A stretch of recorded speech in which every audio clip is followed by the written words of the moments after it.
Good morning.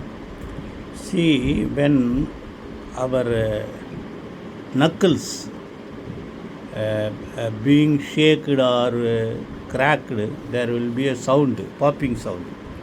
That is because of gas bubbles in the joint fluid between the bones at our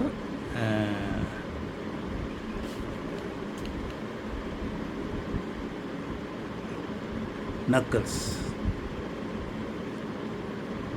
I think you understand that. Our knuckles contains gas between joints. Therefore, when something happens, there will be a sound.